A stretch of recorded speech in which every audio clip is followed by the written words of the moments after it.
Samba sa ating papuri sa Kanya ngayong gabing ito, sa ating pag-aalaala sa ating Panginoon. Alam niyo po ba na nais ng Diyos na lagi natin siyang aalalahanin? Kung maaari lamang po ay araw-araw tayong may gantong gawain katulad ng ginagawa ng mga disipulo na araw-araw inaalala po ang ating Panginoon. Dahil ang ating isipan ay punong-puno ng mga alalahanin ng mundong ito, at nais po ng Diyos na ituon mo ang isip mo sa Kanya ngayong gabi. Nais ng Panginoon na ikaw ay lumapit, na ikaw lamang, hindi kasama yung mga isipin mo patungkol sa mga problema sa mundong ito. At nais ng Panginoon na siya lang yung pagtuunan mo ng pansin ngayong gabi. Tayo po'y manalangin bago po tayo magsimula. Tayo po ay lumapit sa ating Panginoon at atin pong pasalamatan ng Diyos na buhay. Tayo po'y pumikit at sabay-sabay nating itaas ang pangalan ng Panginoong Jesucristo.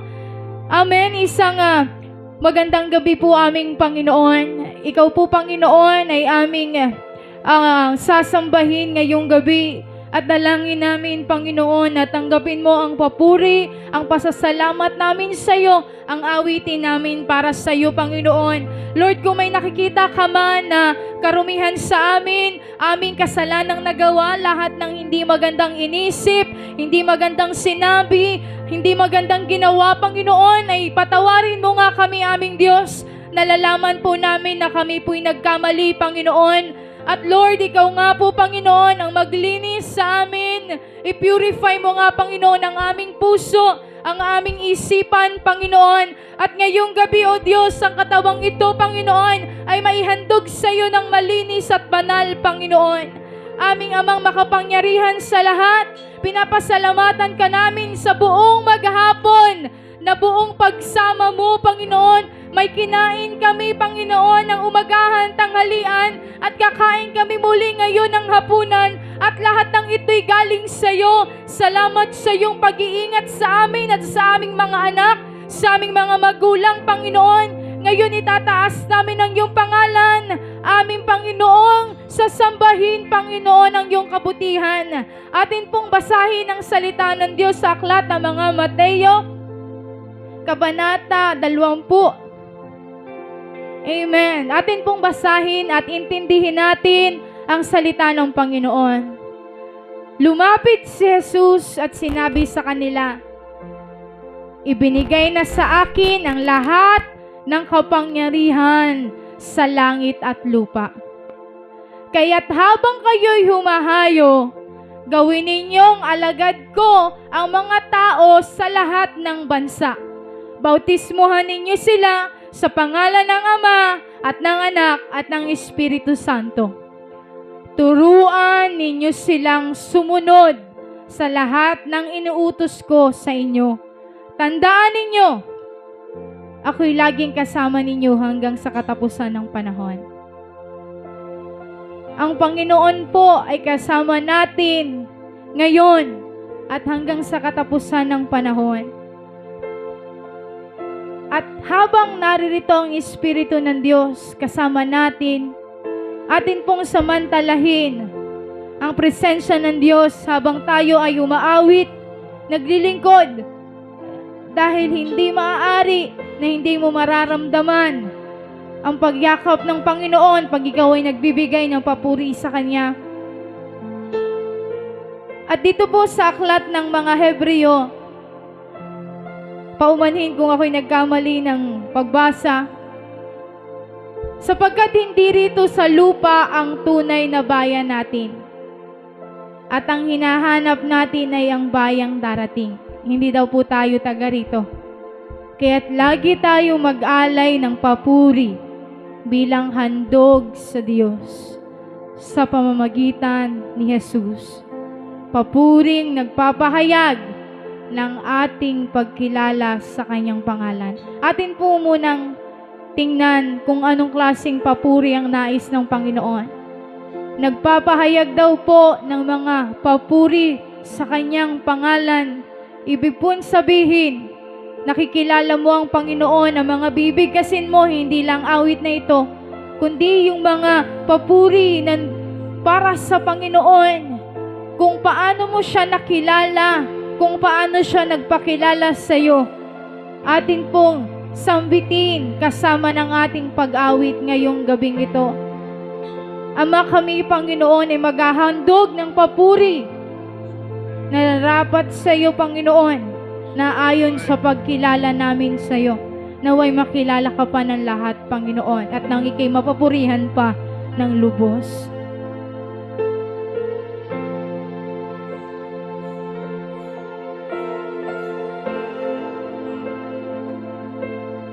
Lumapit, nagsusumamo, ninanais, banal na presensya mo. Inaasam na ika'y maranasan. O Diyos, puso ko'y katagpuin. Minsan pa tayo lumapit. Lumalapit, nagsusumamo, ninanais, banal na presensya mo. Inaasam na ika'y maranasan. O Diyos, puso ko'y katagpuin. Ang pagmamahal mo ay walang katulad. Sa buhay ko ay kailanmay di nagkulang. Ako'y namamangha sa'yo, kadakilaan, itatanghal kita. O Diyos, ikaw lamang. Ang pagmamahal mo ay walang katulad. Sa buhay ko ay kailanmay di nagkulang. Ako'y namamangha sa'yo, kadakilaan, itatanghal kita. O Diyos, ikaw lamang. Tayo na pong lumapit sa Panginoon. Awitan natin ng buong puso, buong pagmamahal, at may buong pasasalamat.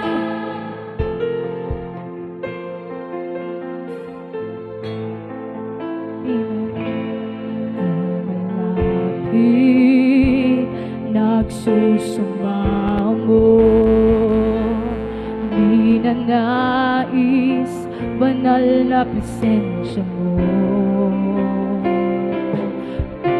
Inaasam na ika'y maranasan. O Diyos, puso ko'y katagpuin. Ang pagmamahal mo ay walang katulad. Sa buhay ko ay kailanmay di nagkulang. Ako'y namamangha sa'yo, kadakilaan, itatanghal kita. O Diyos, ikaw lamang.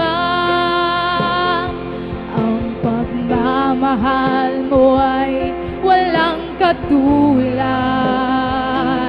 Sa buhay ko ay kailanmay di nagkulang.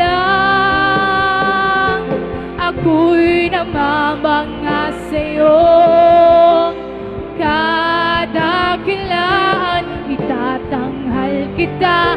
O Diyos, ikaw lamang. Patuloy po nating itaas ang ating kamay sa ating Panginoon. Atin pong sambahin ang ating Diyos sa Kanyang pangako sa atin, sa Kanyang pag-ibig sa atin. Purihin natin ang Panginoon sa Kanyang pagmamahal. Purihin natin ang Diyos sa Kanyang pag-iingat. Mga mga pangako mo. Pangako mong tunay sa buhay ko, ansyang gabay, aking lakas at kanlungan.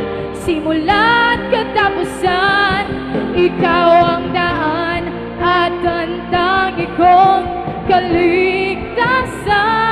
Walang ibang itataas, Jesus, ikaw lamang. Pangako mong tunay sa buhay ko, ansyang gabay, aking lakas at kanlungan. Simula't katapusan, ikaw ang daan at ang tangi kong kaligtasan. Walang ibang itataas, Jesus, ikaw lamang. Pangako mong tunay sa buhay ko, ansyang gabay, aking lakas at kanlungan. Simula't katapusan, ikaw ang daan at ang tangi kong kaligtasan. Walang ibang itataas, Jesus. Pagmamahal mo ay walang katulad, sa buhay ko ay kailanmay di nagkulang. Ako'y namamangha sa'yo, kadakilaan, itatanghal kita, O Diyos, ikaw lamang. Ang pagmamahal mo ay walang katulad, sa buhay ko ay kailanmay di nagkulang. Ako'y namamangha sa'yo, kadakilaan, itatanghal kita, O Diyos, ikaw lamang. Itanghal po natin ang Diyos na naghahatid ng kalakasan sa maghapong punong-puno ng kapaguran. Ito yung oras na binigay ng Panginoon para sa ating kapahingahan. Ang ating kapahingahan ay sambahin ng Panginoon. Ang ating kapahingahan ay papurihan, pasalamatan ng ating manlilikha, ang ating manunubos. Kaya minsan pang awitin nating malumanay ang pangako ng Diyos. Pangako mong tunay sa buhay ko, ansyang gabay, aking lakas at kanlungan.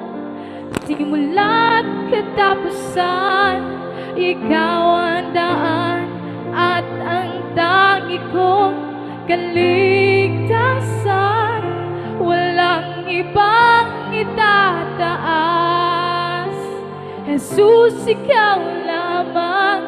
Pangako mong tunay sa buhay ko, ansyang gabay, aking lakas at kanlungan. Simula't katapusan, ikaw ang daan at ang tangi kong kaligtasan. Walang ibang itataas, Jesus, ikaw lamang. Pangako mong tunay sa buhay. Itaas natin ang ating kamay sa Diyos na kasama natin sa simula at katapusan, ating lakas at kanlungan. Ikaw ang daan at ang tangi kong kaligtasan. Walang ibang itataas, Jesus, ikaw lamang. Pangako mong tunay sa buhay ko, ansyang gabay, aking lakas at kanlungan. Simula't katapusan, ikaw ang daan at ang kaligtasan. Sa uling beses, awitin sa Panginoon. Jesus, ikaw lamang, pangako mong tunay sa buhay ko. Ansyang gabay, aking lakas at kanlungan. Simula't katapusan, ikaw ang daan at ang tangi kong kaligtasan. Walang ibang itataas. Jesus, ang pagmamahal mo ay walang katulad, walang kapares. Sa buhay ko ay kailanman di nagkulang. Ako'y namamangha sa'yo, kadakilaan itatanghal kita, O Diyos, ikaw lamang. Ang pagmamahal mo ay walang katulad. Ito hindi nagkukulang, di nagkulang.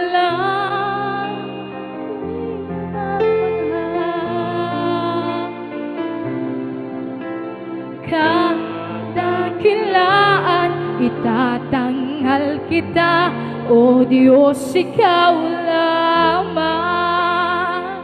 Itatanghal, Diyos, ikaw lamang. Ikaw, O Diyos, ikaw lamang. Palakpakan po natin ang Panginoon. Hallelujah. Amen. Sabi po sa ating inawit ang ating binasa kanina, kasama natin ang Panginoon palagi hanggang sa katapusan ng panahon. Ang sabi po dito, may katapusan ang panahon. Kaya kung akala nyo fake news lang yung naririnig nyo, na merong katapusan ng mundo, totoo po yun. May katapusan ng mundo. At yun ang hindi alam ng marami sa atin. Pero isa lang yung nalalaman namin. Nakasama namin ang Panginoon. Kasama natin ang Panginoon hanggang sa katapusan ng panahon. Kaya ating awitin po yung kanyang kabutihan, yung hindi niya pag-iwan sa'yo. Hindi kanya binibitawan, hindi kanya pinapabayaan. Sa kahit napakahirap na sitwasyon, nariyan ang Panginoon.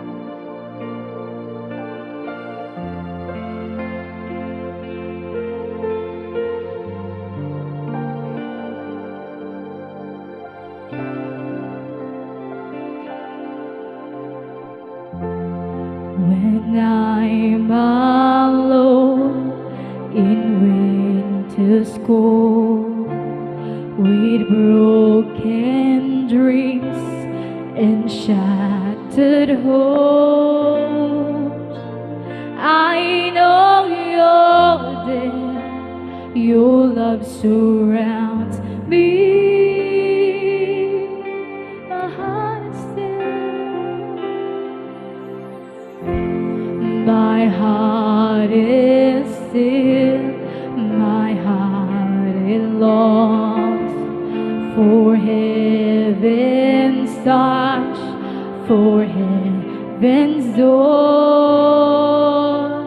I know you're there. I know you're with me.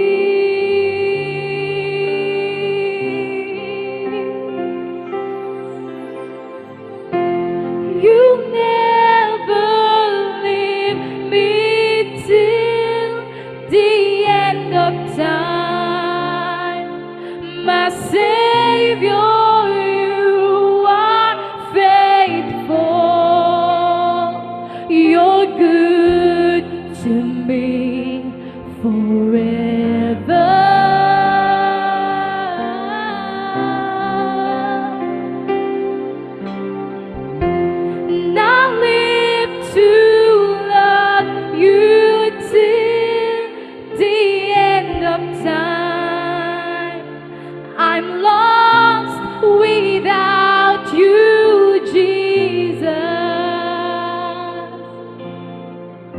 You carry me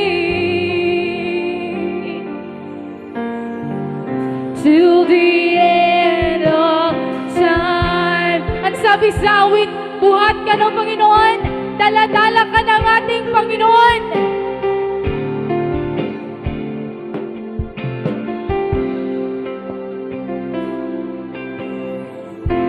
When I'm alone in winter's cold, with broken dreams and shattered hopes, I know you're there. Your love surrounds me. Niyayakap mo kami.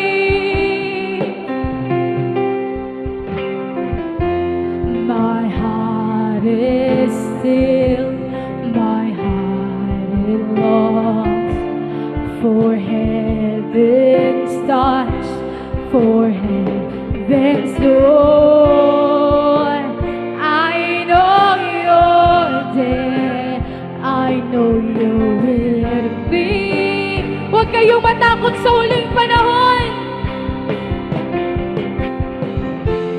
You'll never leave me till the end of time. My Savior, you are faithful. You're good to me forever.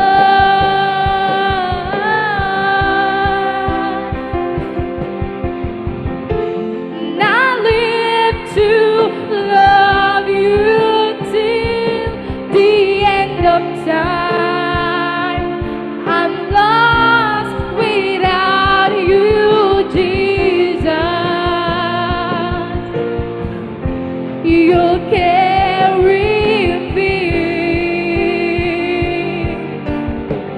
till the end of time.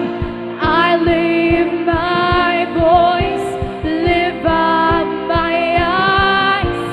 Where can I go? Your word is true. Your love is all I hold on to. I give all to follow you. Live for mine.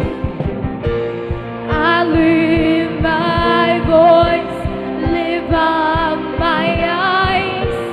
Where can I go? Your word is true. Your love is all I hold on to. I give all to follow you.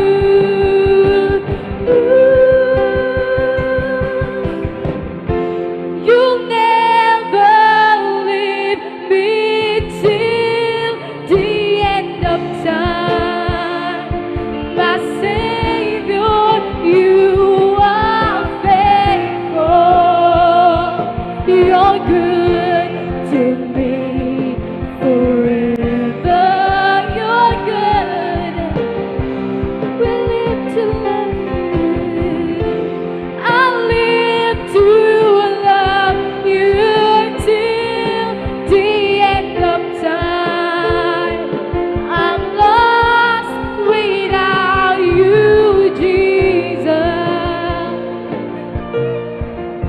You carry me till the end of time. Alam niyo po ba, nararamdaman ko na kasabay ng mga anghel at ng mga iniligtas na nasa langit na kasabay sila nating umaawit ngayong gabi. At napakaganda po, sarap sa pakiramdam na inaawit din nila to sa Panginoon, na sila yung patunay na hanggang sa huli hindi tayo iiwan ng Panginoon. Kaya tayo po'y sumabay sa pag-awit ng kalangitan. Awitan natin ang Diyos na hindi nang iiwan, ang Diyos na nariyan para sa atin, na hindi mo kailangan matakot sa huling panahon. Iingatan tayo ng Panginoon.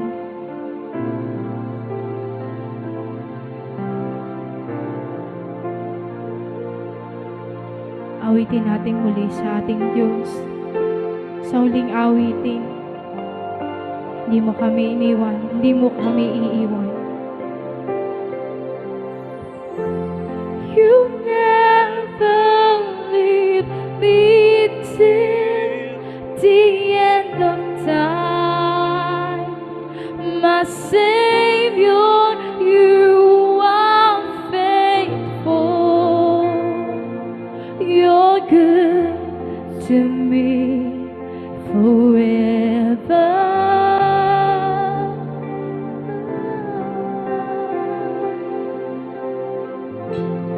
And I live to love you till the end of time. I'm lost without you, Jesus. You carry me till the end of time. We are lost without you, Jesus. Mga ligaw kami, Panginoon, walang patutunguhan sa buhay kung wala ka sa amin. Siguro ngayon, ang iba ay wala sa paglilingkod, wala sa gawain ito. Ang iba siguro, hindi alam kung saan sila patutungo, anong ibig sabihin ng buhay. Pero dahil sa iyo, alam namin kung bakit kami naririto. Dahil sa iyo, masaya ang aming buhay, Panginoon. Dahil sa iyo, payapa kami. Dahil sa iyo, Panginoon, nanalabi kami sa pagbabalik ng aming Haring Panginoong Hesus. Dahil sa iyo, napakamakabuluhan ng aming buhay. Excited kami araw-araw, Panginoon. Purihin ang iyong pangalan. Habang lumalapit ang mananalangin, tayo po ay pumikit.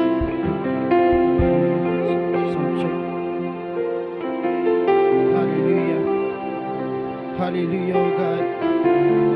Mga kapatid, wag po natin pansinin ang bilang. Kahit ano pa ang ating bilang, sabi sa kanyang mga salita, kung sino nagkakatipon sa kanyang pangalan, 2 o 3 ay nariyan siya sa ating kalagitnaan. At naniniwala ako sa sandaling ito, narito ang ating Panginoong Jesucristo, narito ang banal na Espiritu Santo, at tinitingnan niya ang ating puso. Kung tunay ba tayong sumasamba? Hallelujah! Kaya mga kapatid, magbigay po tayo ng papurit parangal sa Diyos. Amen. Kapagkat karapat dapat siyang sambahin.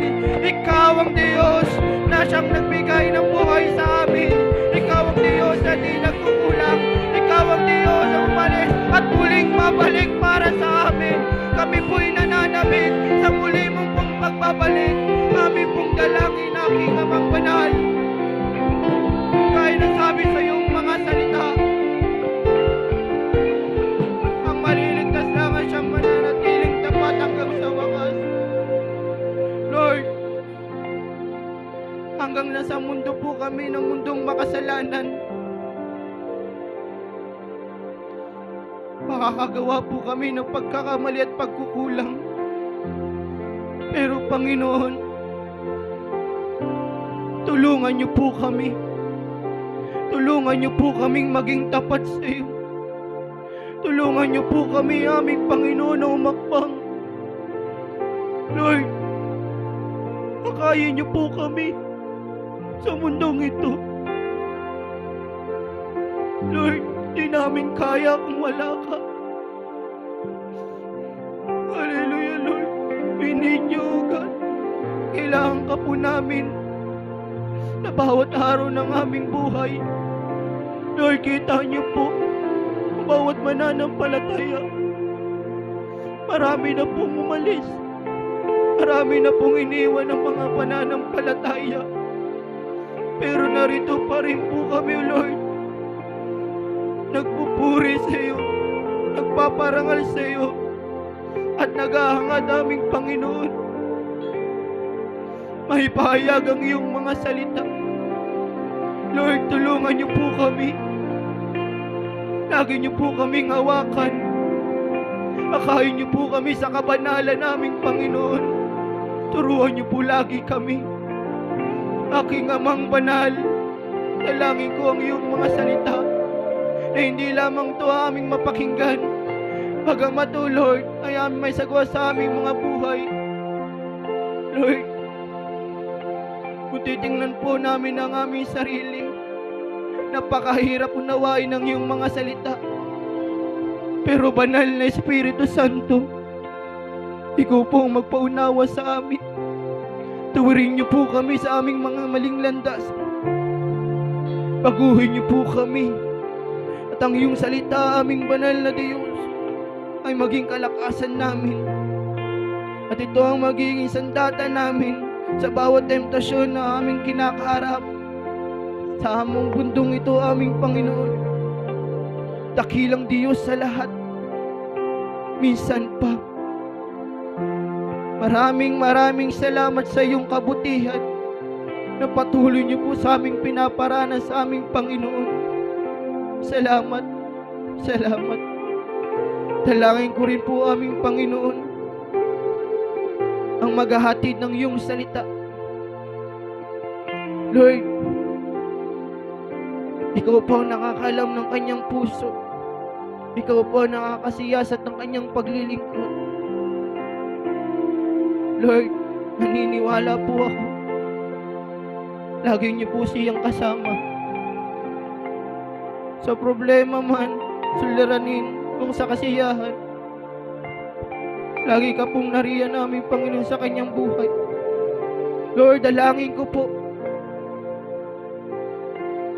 gamitin niyo po siya para sa aming mga buhay. At sama-sama kami, aming banal na Diyos, sasalubong sa iyo. Marami pong salamat, Panginoon, dahil mayroong pastol na ikaw binigay sa amin. Di lamang isang ama, bilang isang kaibigan, kapatid sa pananampalataya. Lord, maraming salamat sa iyong kabutihan sa aming buhay.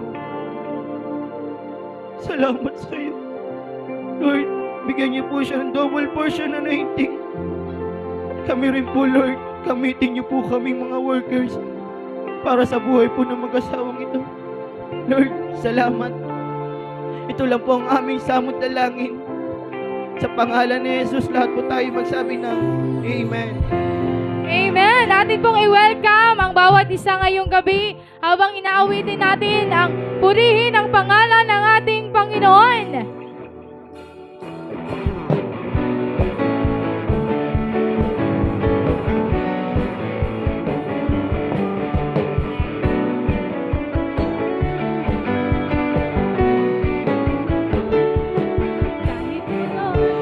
Tayo sumigaw, tayo magpuri at sumayaw, itaas ang kamay, iwagay-way, sama-samang magbigay, papuri at pagsamba sa Diyos Ama.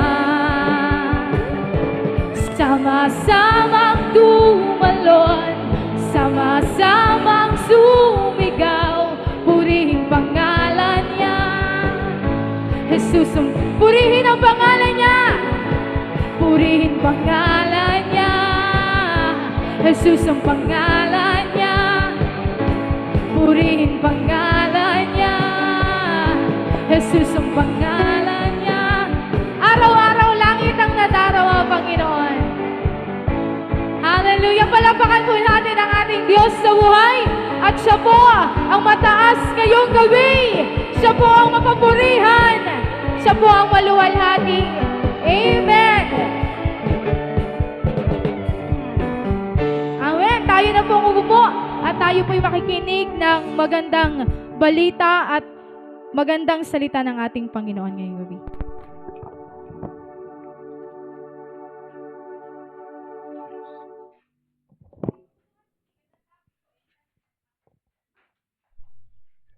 Praise.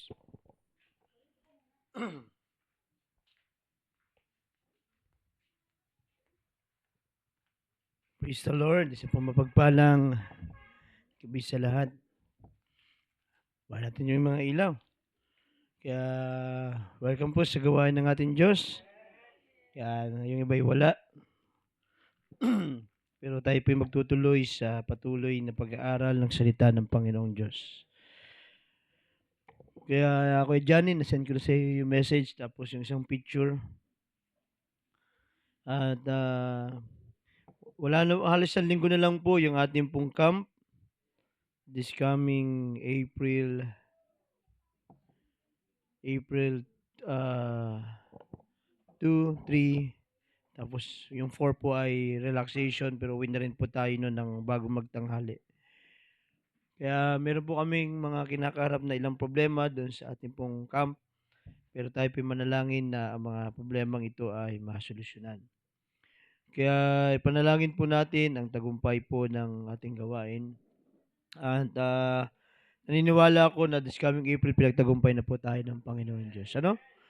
Kaya hindi ko na pakita yung picture ng ating pagdadausan ng camp. Ito po ay gaganapin sa Nims Farm. At atin pong ipag-pray na matugunan yung pangangailangan.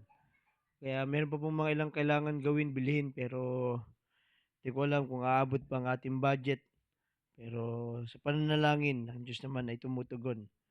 Kaya talaga ngayon, ano na, the more na lumalapit po ang camp, the more po mas masyadong may pressure, pero wag po tayong masiraan ng loob.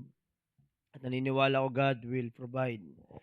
Kaya kami rin po ay nakakaranas po ngayon ng pressure, lalo po sa kalalagayan po namin ng mga bata ay patuloy na nagkakasakit. At talagang dumarating talaga minsan sa zero. Pero ang Diyos naman po ay naniniwala ako na sa pagsusubok, makita lang po yung ating katapatan, ay meron po siyang gantimpalang ilalaan po sa atin. Open your Bible in Matthew chapter 24, 6-15. Kung kayo may mga Bible, kung wala naman, ay pwede nyo akong sundan dyan sa monitor. Pag-usapan natin, sayang wala yung iba, maganda po yung ating paksa. At Matthew chapter 24, 6-15. Makakarinig kayo ng labanan at makakabalita ng mga digmaan sa iba't ibang dako. Ngunit huwag kayong mabahala dahil talagang mangyayari ang mga iyon, bagamat hindi pa iyon ang katapusan ng mundo. Maglalaban-laban ng mga bansa at gayon din ng mga kaharian. Magkakaroon ng tagutom at lindol sa maraming lugar. Ang lahat ng mga ito pasimula pa lamang ng paghihirap tulad ng isang babaeng nanganganak. Sa panahong iyon, kapuputan kayo lahat dahil sa inyong pagsunod sa akin, isasakdal kayo upang pahirapan at patayin. At dahil dito'y maraming ang tatalikod sa kanilang pananampalataya, mapupuot sila at magtataksil sa isa't isa. Maraming magpapanggap na propeta at ililigaw ang mga tao. Ang kasama ay lalaganap, kaya't manlalamig ang pag-ibig ng marami. Ngunit ang manatiling tapat hanggang wakas ang maliligtas. Ipapangaral sa buong sanlibutan ang magandang balita tungkol sa paghahari ng Diyos upang ang lahat ng bansa ay makarinig nito. At kung naganap na ito, darating na ang katapusan. Unawain ninyong itong mabuti. Kapag nakita ninyong naganap na sa dakong banal na kasuklam-suklam na kalapastangan ng tinutukoy ni Propeta Daniel. Tayo muna po'y manalangin, dakilang Diyos, salamat po. Ikaw ang Diyos na naghahayag ng mga hiwaga. Ikaw ang Diyos na nagpapaunawa ng mga bagay upang kami po ay maging handa at manabik at lalong magpakatibay. Ano man po ang aming kakarapin dito sa lupa habang nagaantay sa iyong pagbabalik. Minsan pa, O Diyos, ikaw nga po ay patuloy na mangusap. Ikaw ay patuloy na magpakilala. At ipaunawa mo po sa amin ang aming mga dapat gawin at dapat namin nakbangan. Salamat po, O Diyos, sa iyong kapahayagan ngayong pong gabi sa pangalan ni Jesus. Amen. Meron pong picture sana kung may mapapakita ni Johnny. At pag binasa natin ang Ezekiel chapter 38 hanggang 39, mababasa po dyan yung salitang naka-prophecy, yung tinatawag na Gog at Magog. At ang sabi ng Bible, ang Gog ay magsisimula na mag-create ng digmaan sa Israel. At kakampi sa Gog at Magog ay hindi lamang po isang bansa bagkus lahat ng may kulay na bansa, that is the old map sa Bible, na ngayon yung tinatawag na Gog ay walang iba kundi ang bansang Iran, na dati ang Gog ay tinatawag na Persia. At talagang nakapropesiya na ang Gog, sabi ng Ezekiel 38 hanggang 39, ay siya ay magpapasimula ng digmaan sa Israel. At dahil po sa conflict na ito, ay marami pa pong mga karatig bansa ang makikisali sa alitan ng Gog at Magog. Kaya mapapasama po dyan yung ibang mga karatig na bansa ayon po sa sinabi ng Bible, Turkey, ang Russia, ito po yung Magog, yung may kulay green at lahat na nakikita nyo na green, ang Put, ang Kush, at yan po ay magkakaisa upang labanan ang isang napakaliit na bansa. Binasa natin sa Bible in Matthew chapter 24 na makakapakinig tayo ng mga labanan bago dumating ang ating Panginoong Diyos. Pero mayroong problema dahil in Zechariah chapter 12, 1-3, itong mensahe ni Yahweh para sa Israel, ang Diyos na gumawa ng langit at lupa at nagbibigay buhay sa tao. Ang Jerusalem ay gagawin kong parang isang mangkok na puno ng alak upang ang sinumang maghangad na lumusob dito ay magiging parang lasing na suray-suray. Ang pagkukob sa Jerusalem ay pagkukob rin sa buong Juda. Sa araw na iyon, ang mga bansa ay magkakaisa laban sa Jerusalem. Ngunit gagawin ko itong tulad ng isang malaking bato na mahirap galawin. Sino mang gumalaw nito ay naghahanap ng sakit ng katawan. Kaya in Ezekiel chapter 38, na ang Gog ay magsisimula ng digmaan, that is Iran, na dating Persia, at hindi po kakayanin ng Gog at Magog. Dahil sabi ng Bible, na kung sino man ang gumalaw, o sino man magtangka na sakta ng Jerusalem, ay gagawin niyang isang parang lasing na suray-suray. Ibig sabihin, hindi po magagalaw, bagkus ang sabi ng Bible, yung aatake, sila yung masasaktan. Kaya mababasa po natin sa Bible na narito na tayo. Narito na tayo mga minamahal. Na sa Matthew chapter 24,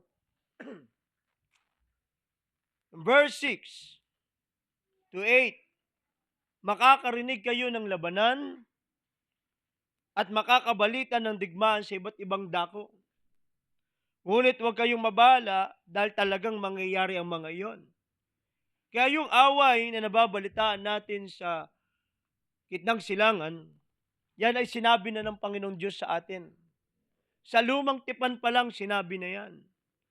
At pinapaalala ng bagong tipan. Pero sabi ng Bible, bagamat hindi pa iyon ang katapusan ng mundo.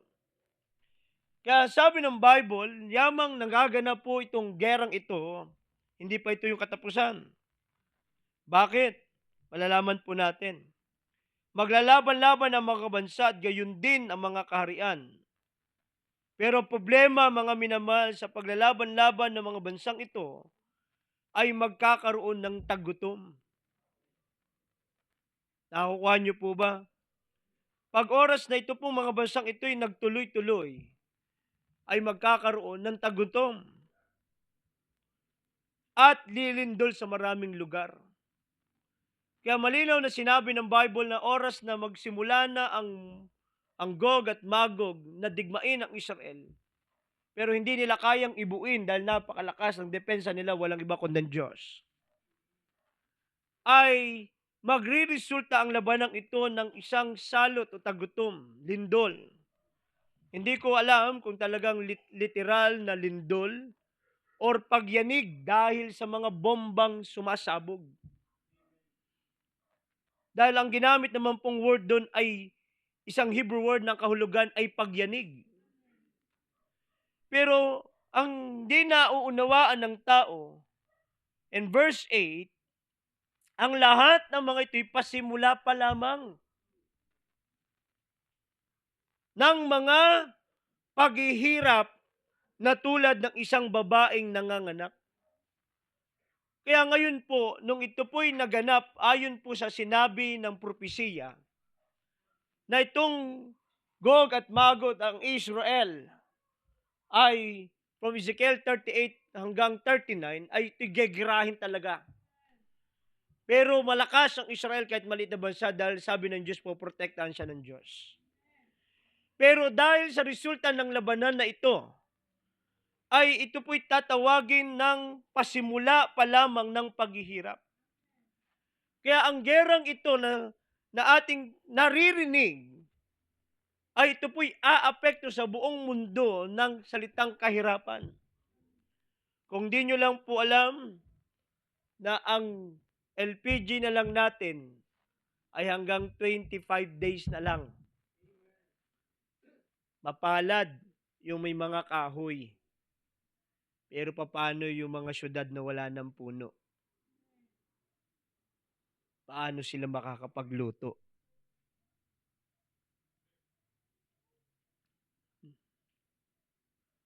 Kaya, ang propesiya o sinabi ng Bible ay hindi nagsisinungaling.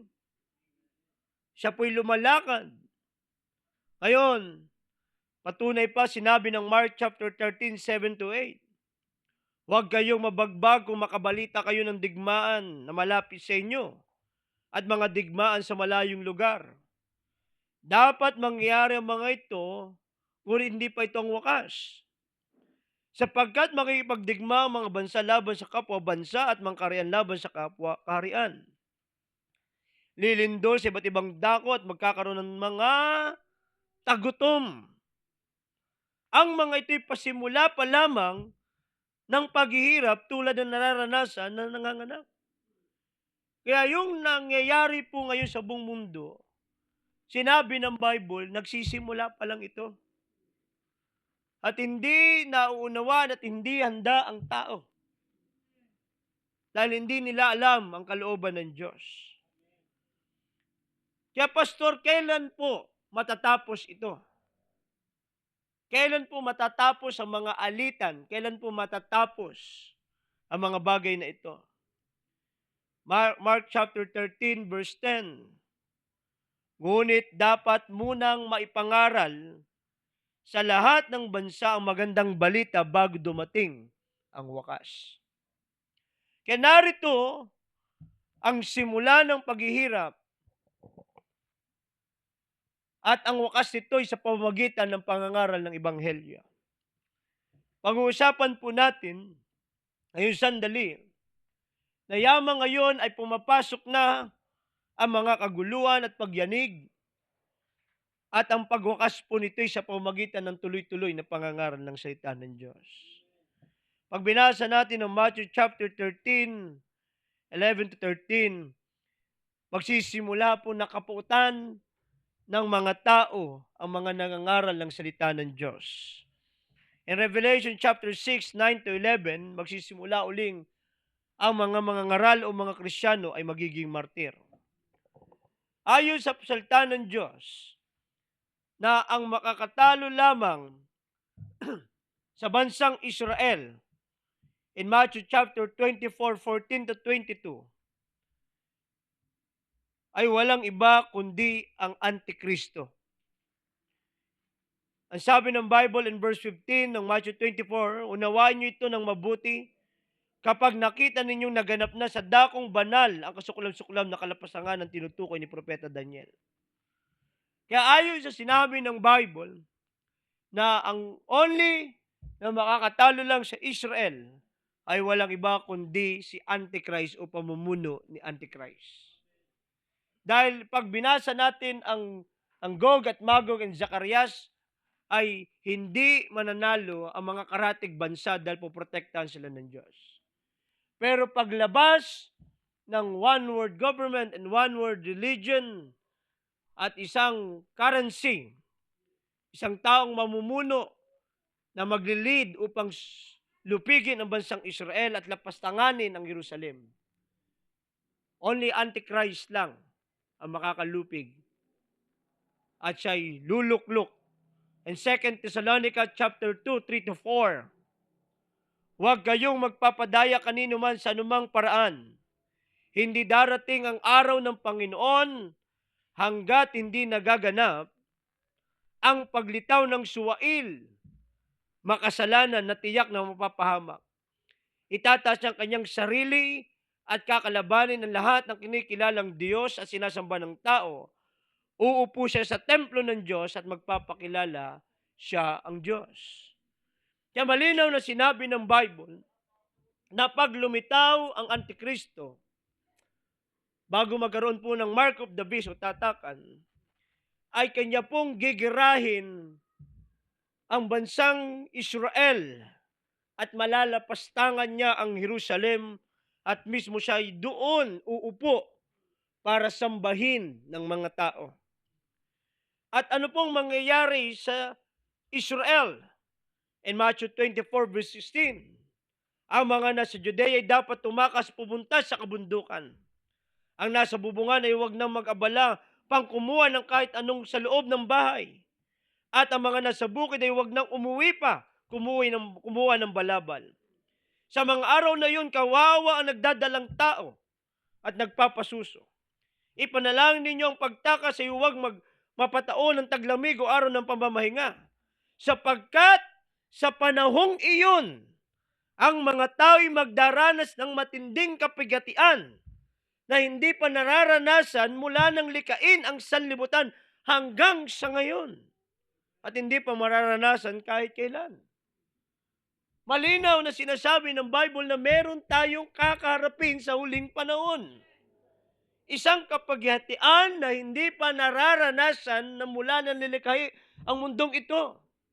Kaya akala ng mga tao na merong pag-normal pa, nagkakamali sila. Ang Biblia ay sumusulong at ang pahayag ng Diyos ay magaganap at walang makakapigil nito. Nakala ng mga tao ay meron pa silang panahon. Nakala ng mga tao ay pwede pa silang magpabanjing-banjing at magpabaliwala sa paglilingkod sa Diyos. Akala nila ay meron pang magandang future silang kakaharapin. Akala nila ay meron pang panahon at pagkakataon na sila ay makabalik pa, pero hindi nila alam, meron na lang tayong limitadong panahon. Dahil tayo ay papunta na, nagsisimula na, sabi ng Bible, na ang kahirapan ay daranasin ng tao hanggang dumating sa isang kapigatian na hindi natin nararanasan. Pero sabi ng Biblia sa 22, sa katunayan kung hindi paikliin ng Diyos ang panahon yun, walang taong maliligtas. Ngunit alang-alang sa mga hinirang ng Diyos, alang-alang sa mga naglilingkod, alang-alang sa mga sumasamba, papaikliin niya yung panahon. Hindi po papayagan ng Diyos na mamamatay tayo sa gutom. Hindi papayagan ng Diyos tayo'y kasamang magdurusa. At ang sabi ng Bible doon, if those days hadn't been limited, no one would survive. Walang makakasurvive. Mahirap pala yung panahon na kakaharapin natin. Hindi alam ng tao yan. Hindi alam ng mundo yan. Hindi alam ng mga magulangin at mga kabataan. Basta sila ngayon ay magpapakasaya at magpapakasaya sa karumihan at kasalanan. Pero walang paghahandang espiritual. Walang paghahandang paglilingkod. Bakit? Dahil sinasabi ng Bible sa 24 verse 25, tandaan ninyo, ipinapauna ko ng sabihin nito upang makapaghanda. Bakit? Ano po yung ipaghahanda natin? Kaya kung sabihin nila sa inyo, naroon siya, sa ilang huwag kayong pupunta roon. Dahil sa tindi ng kapigatian, sa tindi ng gutom at salot, alang-alang lang makakain sa sambayan sa Antikristo.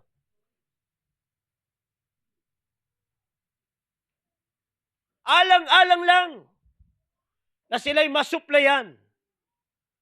Ang mga bansa ay luluhod. maibigay ang pangangailangan. Ano ang sabi ng Biblia? Walang sino mang pwedeng magbili o makabili. Hindi nila kakayanin yung kapigatiang darating. Dahil kung walang Espiritu Santo sa kanila, hindi sila makakasurvive. Naririyan po ba kayo, mga minamahal? Kaya malinaw na sinabi ng Bible na merong magaganap. Kaya ang mga tao ay yagyag pagpunta roon kung magbalitang naroon na daw ang bulaang Kristo. At kanya-kanyang mga pag-unat ng kanilang mga kamay at paglatag ng kanilang mga noo para lamang sila'y magkaroon ng kanilang mga pangangailangan. Dahil sino lang daw po sa Bible ang makakapagbigay ng peace and agreement? In Daniel, walang iba kundi ang bulaang Antikristo.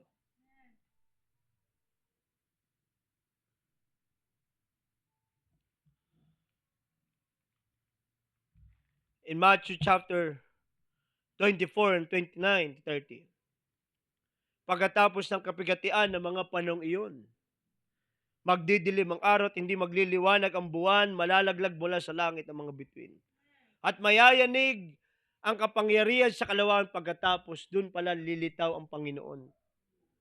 Matapos ang kapigatian at makikita ng Panginoong Diyos kung sino ang Kanya. At siya'y magpapakita at dadagitin niya, irarapture niya ang Kanyang mga anak.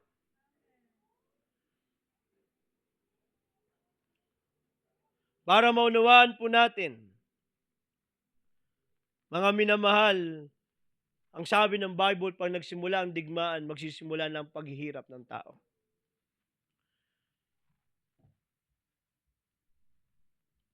Pero ipapangaral ang salita ng Diyos. Pag naipangaral na ang salita ng Diyos sa sanlilika, ang paglitaw ng suwail naman ay naririyan. At pagkatapos ng paglapastangan, saka naman magaganap ang paglitaw ng ating Panginoong Diyos. Ang pag-uusapan natin ay hindi lamang po doon sa kakahirapan nating kapigatian. Dahil naniniwala ako, sabi ng Bible, alang-alang sa iyo. Papaikliin ng Diyos ang panahon. Ibig sabihin, hindi po papayagan ng Diyos na tayo naglilingkod ay mag-aantay ng matagal sa Kanya. Pag-uusapan natin in Matthew chapter, that's why gusto ko pong dalhin yung word na end times laborers. In Matthew 22 verse 2 to 3, ang karian ng langit ay katulad ng isang haring nagdaos ng isang handaan para sa kasal ng kanyang anak na lalaki. Isinugo niya ang kanyang mga lingkod upang tawagin ang mga inanyayahan, ngunit ayaw nilang dumalo. Ngayon, ganito po yung senaryo gusto ko pong i-picture na nagsisimula na po ang paghihirap. Ang kahirapang pagdating ay mangyayari po sa bawat bansa. Dahil sa digmaang naganap, ayon sabi ng Bible, digmaan, tagutom. Simula pa lang yan, sabi ng Bible. Kailan daw po magiging wakas? Pag naipangaral na ang salita ng Diyos. Kaya sa huling panahong ito, ang ating Panginoong Diyos ay magsusugo ng mga lalaki at babae upang ipangaral ang salita niya. Na sa kabila ng merong kahirapang dumarating sa mundong ito, ang Panginoon ay nakafocus doon sa pagdating niya at pagkuha at pagdala doon sa tinatawag sa kasalan sa langit o kasalan ng korderong pinatay. Ang sabi ng Bible, bago mangyari yung kasalan o yung pag-meet natin sa Panginoong Diyos o pag-touchdown natin sa langit, ay kanya munang isusugo ang kanyang mga lingkod. Nang sabi ng Bible ay magkakaroon ng digmaan, pero maipapangaral ang salita ng Diyos. Kaya ang pagdating ng digmaang ito ay i-activate naman ng ating Panginoon ang mga mensahero niya, na ito'y magsisimulang humayo, magsisimulang mangaral upang anyayahan ang mga tao na malapit na ang wakas. Upang sabihin na sila'y maghanda dahil ang Panginoon ay malapit nang dumating. Kaya sabi ng Bible, isusugo niya ang kanyang mga lingkod at upang tawagin ang mga tao na ito'y magsisi at magbalik loob sa ating Panginoon. Ibig sabihin, bago maganap yung kasalan, o bago maganap ang pagdagit, o bago maganap ang pagkuha sa atin ng Panginoon, ay mayroong magaganap na malawakang pangangaral ng salita ng Diyos. Na sa lahat ng dako at sa lahat ng mga bansa, ay mayroong mga ngaral upang imbatahan ang mga tao. Pero anong sabi ng Bible? Ngunit ayaw nilang dumalo. Kaya sa kabila ng krisis, sa kabila ng nagaganap, pero ang mga ngaral ay magtutuloy sa kanilang pangangaral, pero mga tao ay hindi dadalo. Ano sabi ng Bible, muli siya nagsugo sa ibang mga lingkod. Kanyang pinagsabihan ng ganito, sabihin ninyo sa mga inanyayahan na nakahanda na ang mga pagkain, napatay ng ang aking mga baka at pinatabang guyat, ihanda na lahat, halina kayo. Kaya sa kabila ng narito ang digmaan at kahirapan, that is ang simula, pero sabi ng Bible, ipapangaral ang salita ng Diyos sa lahat ng mga bansa bago dumating ang mga wakas. Kaya ang ating Panginoon ay mag-iimbita. Ang ating Panginoon ay magpapahayag ng muli niyang pagbabalik. Muli niyang sasabihin sa mga tao at ipapaalala niya na siya'y malapit ng bumalik. At sasabihin niya, halina kayo! Pero ang sabi ng Bible, ayaw nilang dumalo. In Luke chapter 14, 16 to 17, sumagot si Jesus, isang lalaki ang naghanda ng isang malaking salo-salo at marami siyang inanyayahan. Nang dumating ng oras ng handaan, yung time na, yung marapit na, yung oras, inutusan niya ang kanyang alipin at ipinapasabi sa mga inaan niya, hali kayo, handa na ang lahat. Kaya doon sa kahuli-huli ang panahon, sa kahuli-huli ang sandali na bago maganap ang pagbabalik ng ating Panginoon, ay kanyang uutusan ang mga lalaki at babae upang ipangaral ang salita ng Diyos. Dahil sabi ng Bible, nang dumating na ang oras, nang dumating na ang panahon, mga minamahal, ng Panginoon ay malapit ng bumalik, ay kanyang uutusan ang kanyang mga alipin. Kaya alam niyo po na sinabi ng Bible sa Matthew 24, na yaman nandyan ang mga digmaan, kahirapan at lindol, yan ay pasimula pa lamang. Pero ang salita ng Diyos ay muling maahayag at ipapangaral ang kabutihan ng ating Panginoon. Kaya nga po sabi sa akin ng Panginoong Diyos, ito ang perpektong panahon na ipangaral nyo ang aking salita. Ito ang perpektong panahon na kayo'y magpatotoo sa mga lansangan, imbitahin ang mga anak na inaanyayahan. Dahil handa na ang lahat. Dahil sabi ng Bible, sa gerang nararanasan natin pasimula pa lamang.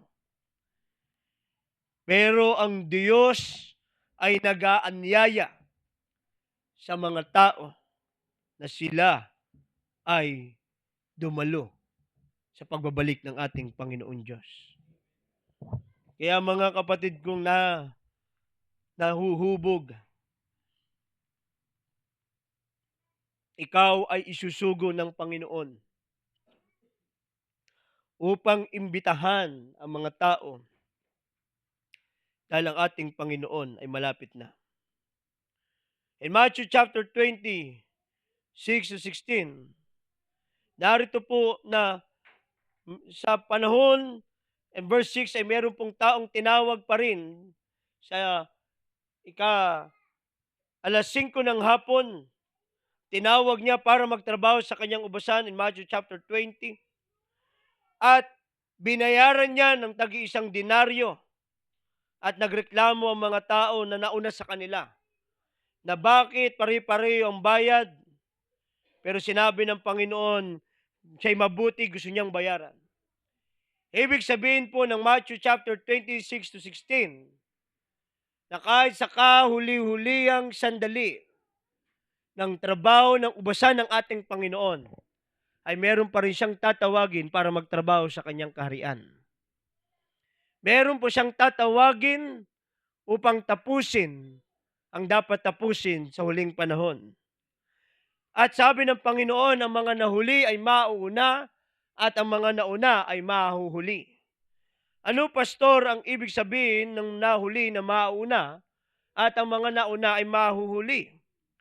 In Mark chapter 10 verse 29, sumagot si Jesus, tandaan ninyo, ang sinumang nag-iwan ng kanyang tahanan, o mga kapatid, mga magulang, mga anak, mga lupain, dahil sa aking magandang balita, ay tatanggap ng buhay na ito na 100 ulit pa ng mga iyon at mga bahay at mga kapatid, mga ina at mga anak at lupain. Ngunit may kalakip na pag-uusig sa panahong darating. Magtatamu siya ng buhay na walang hanggan, verse 31, ngunit maraming nauna na mahuli at maraming nahuli na mauna. Kaya ganito po ang senaryo. Gusto ko po ulit i-summarize in Matthew chapter 24 na sinabi ng Panginoon, ang gerang yan ay pasimula pa lamang ng paghihirap. At ang kahirapang ito'y magtutuloy-tuloy, sabi ng Bible. At sa kabila ng kahirapang ito, ang salita ng Diyos ay may papangaral. At hanggang dumating sa punto na ang kapigatiang hindi nararanasan ng sangkatauhan. Pero hindi hahayaan ng Panginoong Diyos na bago siya bumalik, hindi nakapakinig ang mga tao ng Ebanghelyo ng Panginoon. Dahil sabi ng Matthew chapter 24, ipapangaral sa lahat ng bansa. Kaya dito po magsisimula uli sa panahong ito yung tinatawag na martyrdom. Na muling ang mga tatawagin sa huling panahon ay kakaiba doon sa mga nauna. Dahil sabi ng Bible, handa nilang iwanan ang maraming bagay sa kanilang buhay. Handa nilang iwanan para sa magandang balita. Na kahit may kalakip na pag-uusig sa darating na panahon, pero sila'y mangangaral ng salita ng Diyos. Sila'y magsisimulang magsalita. Kaya ito yung dahilan kung bakit sila'y binayaran ng buhay dahil handa nilang i-give up ang anumang bagay na meron sa kanila upang ipahayag ang magandang balita. Revelation chapter 6 to 8, at nakita ko na may isang kabayong may maputlang kulay. Ang pangalan na nakasakay dito ay Kamatayan, at kasunod niya ang daigdig ng mga patay. Ibinigay sa mga itong kapangyarihan sa ikaapat na bahagi ng lupa upang pumatay sa pamamagitan ng digmaan, tagutom, salot at mababangis na hayop. Inalis ng korderong pang-5 selyo at nakita ko sa ilalim ng dambana ang mga kaluluwa ng mga pinatay dahil sa salita ng Diyos at dahil sa matapat na pagsaksi nila rito.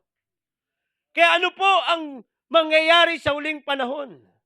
Sa huling panahon pala, dito muling isisilang at tatawagin ng Diyos ang mga lalaking handang mamatay para sa Ebanghelyo ng Panginoon. Sa kabila ng digmaan, tagutom at salot, meron palang magpapatotoo. Meron pa rin mangangaral. Meron pa rin mag-aanyaya na ang Panginoon ay naririyan na kanya kasalan. Pero yung iba'y mapapahamak ang kanilang mga katawang lupa. Pero sila'y matapat na magsasaksi sa huling panahon kung bakit sinabi ng Diyos na itong mga nahuling ito'y mauuna dahil handa nilang ibigay ang kanilang buhay para sa Ebanghelyo ng ating Panginoong Diyos. Dahil kung walang pangangaral ng salita ng Diyos, ayon sa sinabi ng Matthew chapter 24, verse 14, hindi mangyayari ang wakas. Ibig sabihin, para matuldukan at ang Panginoon ay bumalik, kailangan ipahayag ang salita ng Diyos at kanyang tatawagin ang mga matatapang na lalaki at babae para mangaral ng salita ng Panginoon. Kaya alam niyo po, kung bakit ka nilagay ng Diyos sa huling panahon. Dahil alam ng Diyos na kaya mong tumayo sa kanyang salita.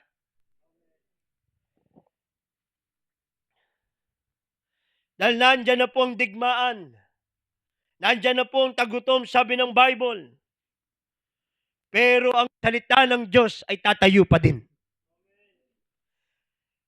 Dahil ito ang magpupush para ang Panginoong Diyos ay bumalik. Kaya narito ang salita ng Panginoon, naunawaan niyo po ba, minamahal? Naririyan po ba kayo na kayo ay end times laborer? Na sabi ng Bible na sila'y tumindig, sila'y nagsalita, sila'y nagpatutuo at naging saksi na sa kabila ng ikahapat na bahagi ng lupa ay binigyan. Alam niyo po ba ang nakatira sa ikaapat na bahagi ng lupa? Gusto niyo malaman kung ano? Muslim. 1/4 ng land ngayon. Kayo na mag-research. At handa silang pumatay sa digmaan. Nandiyan po ba kayo? Kaya narito ang salita ng Diyos na sa huling panahon, ang pagiging born again ay hindi po pwedeng palambot-lambot. Ang pagiging anak ng Diyos ay hindi po palamig-lamig. Ang pagiging anak ng Diyos ay hindi po pawala-wala at pasulpot-sulpot. Ang pagiging anak ng Diyos ay pagtindig kahit buhay ang kapalit. Dahil ito na yung huling paanyaya ng Panginoon, huling pagkakataon na ibinibigay ng Diyos na kung gusto natin pumasok sa kanyang kaharian, tayo'y tumugon sa kanyang paanyaya. Naririyan po ba kayo, mga minamahal? Hindi na po ito panahon ng palabing-labing. Hindi na po ito panahon dahil sabi ng Bible, kawawa yung mabubuntis sa panahon ito.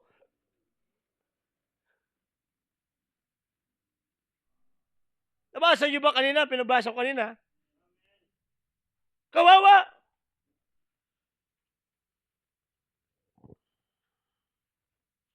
Pero sa kabila ng digmaan at patuloy na pagsalot sa kaapat na bahagi ng lupa, tagutom, kakulangan ng supply. Pag binasa niyo po ang Revelation, may nakalagay po doon na ang isang maghapong sahod ay makakabili na lamang ng isang takal na harina. Isipin niyo po yung kahirapang kakarapin po natin. Kung sumasahod ka po ng minimum, isang gatang lang ang mabibili, sabi ng Bible, sa huling panahon. Pero sabi ng Bible, alang-alang sa mga hinirang papaikliin kong panahon. Tayo pong iniisip ng Diyos sa huling panahon ito, na habang nagkakagulo ang Panginoon, ay tayo gustong isugo upang paalalahanan ang mga tao. Pero alam niyo po dito sa huling panahon, hindi po rito pwede yung mga ngaral na paduwag-duwag. Dahil kung ang buhay mo'y mahal mo, hindi ka pwede magiging mangaral sa huling panahon. Dahil ang kapalit ng pangangaral sa huling panahon ay buhay.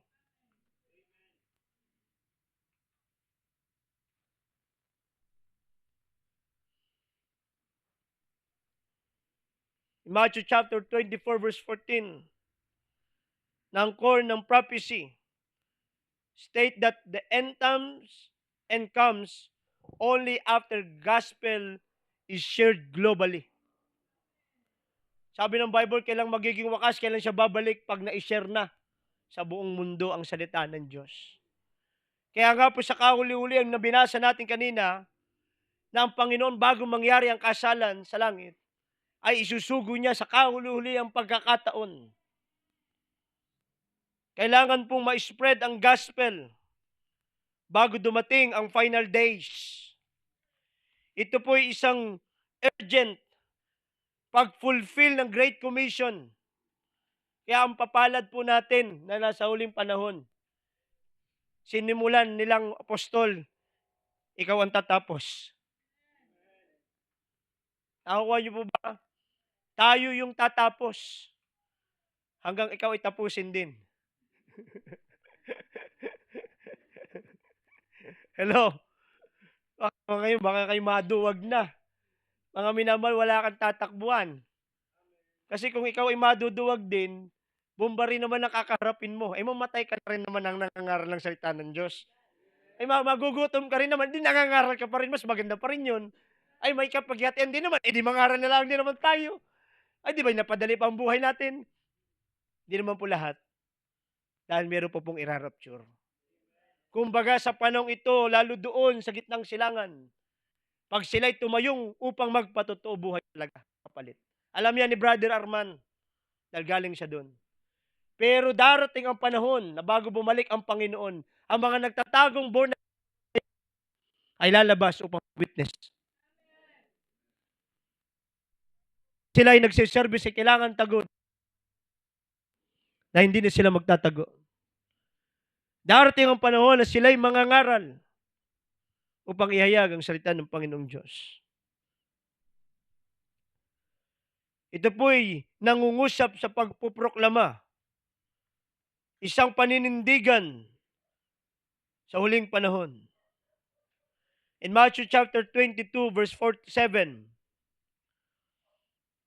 muli siyang nagsugo ng ibang mga lingkod at kanyang pinagbili ng ganito. Sabihin ninyo sa mga inanyayahan na nakahanda na ang pagkain na patay ng aking baka dito sa parabol at mga pinatabang guyat at handa ng lahat, halina kayo. Ano po ang sabi ng Bible? Kahit po may mga ngaral sa uling panahon, ngunit hindi ito pinansin ng mga inanyayahan. Sa halip pumunta sa kanilang lakad, may nagpunta sa kanyang bukid at meron naman nag-asikaso ng kanyang negosyo. Sinunggaban naman ng iba ang mga lingkod, hinamak at pinatay. Merong hindi po papakinggan at meron namang talagang mahahamak at mapapatay. Galit na galit ang hari, kaya't pinupunta niya ang kanyang mga kawal upang puksain ang mga mamamatay taong iyon at sunugin ang kanilang lungsod. Malinaw na sinabi ng parabola na bago ipataw ng Diyos ang kanyang judgment, ay mayroong mga ngaral. Mayroong marireject at mayroong mapapatay. At sa galit ng Diyos, ay bubuhos niyang kanyang puot na tinatawag nating tribulation. Dahil hindi sila nakinig. Tuloy sa kanilang mga buhay. Tuloy sa kanilang mga negosyo. Tuloy sa kanilang mga ari-arian. Pero yung iba ay sinunggaban ng iba. Kaya may word sinunggaban, hindi lahat. Panalangin ko, ma-reject na lang tayo. Pero yung iba, sabi ng Bible, pag nangaral, susunggaban. Susunggaban. Hahamakin at papatayin. Kaya meron dalawang uri ng mga ngaral sa huling panahon. Yung mga binabaliwala, pero yung iba ay mapapanganib ang kanilang mga buhay. Pero ang Diyos ay mapalit at kanyang ibubuhos ang kanyang puot. In Luke chapter 14, 7-23, nang dumating ang oras ng handaan, inutusan niya ang kanyang mga alipin. At pinasabi, inanyayahan, halina kayo, tanda ng lahat. Ngunit nagdahilan silang lahat. Ang sabi ng una, nakabili ako ng bukid at kailangan ko itong puntahan. Kayo na sana ang bahalang magpaumanhin sa akin. Kaya sa uling panahon, nagsisimula na po ang kahirapan ayon sa Matthew 24 sa pamamagitan ng war, paglindol at pagyanig, gutom, salot, sabi ng Revelation. Pero may papangaral ng salita ng Diyos bago dumating ang Panginoong Jesucristo. Pero anong sabi ng Bible? Yung iba ay hindi namamansin. Yung iba naman ay nagdadahilan. Nakukuha niyo po ba? Anong dahilan ng iba? Sila daw ay may bagong nabili. Ay kanila munang aatuhan na kumakatawan sa material na bagay. Na mga taong ito'y nakapokus sa mga bago na kanilang makakamtan at sila'y nakapokus sa material na bagay at hindi sila makatugon sa panawagan ng Diyos. Sabi sa verse 19, nakabili ako ng 5 pares na kalabaw at kailangan kong masubukan sa bukid ang mga iyon. Ito'y kumakatawan naman sa kanilang mga trabaho na sila'y nakapokus sa kanilang mga trabaho. Sa verse 20 naman, ako'y bagong kasal. Ako'y may bebe. Kaya hindi ako makadalo. Yun ang problema niyan. Hindi na nakadalo. Dahil sa kanyang pag-irog. Bumalik ang alipin at ibinalita sa kanyang Panginoon. Anong sabi ng Bible? Nagalit ang Panginoon sa sinabi ng alipin. Kaya galit ang Diyos sa mga kadahilanan. Sabi rito, magmadali ka, pumunta ka sa lansangan, makipot na daan. Ano ang sabi ng Bible? Bago po maganap yung kasalan, isusugo yung mga alipin sa lansangan, sa mga makikipot na daan ng lungsod, at isama mo rito ang mga mahihirap. Sino pala yung tutugon? Yung na mahihirap, mga lumpo, mga bulag, mga pilay. Anong sabi ng Bible? Yung mayroong pang depekto. At yung kapos sa buhay, sila pa yung makikinig sa salita ng Diyos.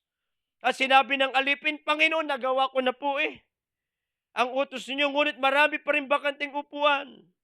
Kaya sinabi ng Panginoon, pumunta ka sa lansangan at sa mga daan, isusugo uli. At pilitin mong pumarito ang sino mang makita mo upang mapuno ang aking bahay.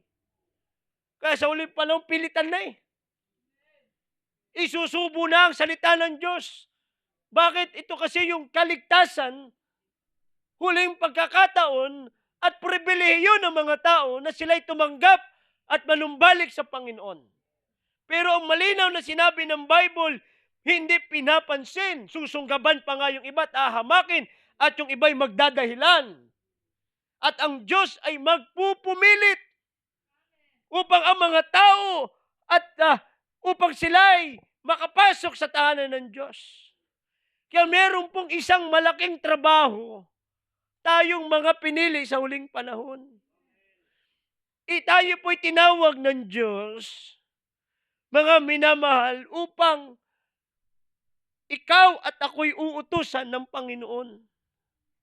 Kaya darating ang panahon, yung nanay mo, pipilitin mo nang pumunta rito sa simbahan. Darating ang panahon, yung anak mo, kung pwede mo nang gagapusin mo, makapunta lang dito sa simbahan. Darating ang panahon yan, pipilitin mo na yan. Kasi bakit pinipilit? Kasi alam ng alipin na malapit na yung takdang oras ng kasalan. Alam ng alipin na kakaunti na lang yung panahon. At napakaluwang pa at bakante pa yung kasalan at kailangan na ito'y mapuno. Kaya darating ang panahon na ang mga tao sa labas ay ating ihilahin papasok sa gawain ng Panginoon. Bigyan sila ng pagkakataon. Kaya narito ang mensahe ng Panginoong Diyos na hinahayag ngayon. Na malinaw na sinabi ng Zacarias sa Ezekiel 38 na yung Gog talaga ay Iran na magigera sa Israel at magdadala ng tagutom, ng kahirapan, ng conflict. Alam niyo po ba na ito lang yung gera na napakalaking apekto sa napakaraming bansa? Ilang beses ko na nabalitaan na gera sa Lebanon. Pero hindi naman naapektuhan tayo. Yung kami na may mahal sa buhay. Marami na akong narinig na alingaw-ngaw ng digmaan, pero hindi naman tayo apektado. Pero malinaw na sinabi ng Matthew chapter 24, mga minamahal, na sinabi ng Bible na ito'y pasimula ng kahirapan. Anong sabi ng Bible? Matthew 24:7, maglalaban-laban ng bansa, gayon din ang kaharian, magkakaroon tagutom at lindol sa maraming lugar. Ang lahat ng ito'y pasimula pa lamang ng paghihirap. Kaya alam niyo po, na-entrada na tayo sa paghihirap. Hanggang umabot tayo doon sa tinatawag na isang pangyayari na hindi pa nararanasan ng sanlibutan. Pero alam niyo po kung gaano kabuti si Lord sa huling panahon. Alam ko naman, hindi naman tayo pababayaan ng Diyos dun Na kahit po yung iba'y masusunggaban at mapapatay, yung iba'y mari-reject. Pero naniniwala ako na kung bakit tayo inutusan sa huling panahon ay pangaral sa lansangan. Sa kadahilanan, tayo yung mga huli. Yung sa pang-5 sa sinabi ng Bible sa prophecy, na yung mga nahuling mauuna. Alam niyo po yung pinakamagandang gagawin ng Diyos sa atin sa kapuspusan sa mga darating pong mga gawain. Yung tinding kapuspusan na ibibigay ng Diyos sa church. Yung tipong kaya mong i-give up ang lahat para lamang sa ebanghelyo ng Panginoon. Kasi sabi ng Bible, kanyang iiwanan ang lahat, ang kanyang magulang, kanyang bahay, ang kanyang lupain para sa magandang balita.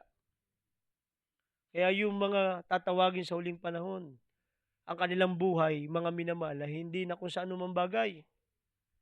Ang kanilang buhay ngayon ay nakatuon na sa pagpapahayag ng salita ng Diyos.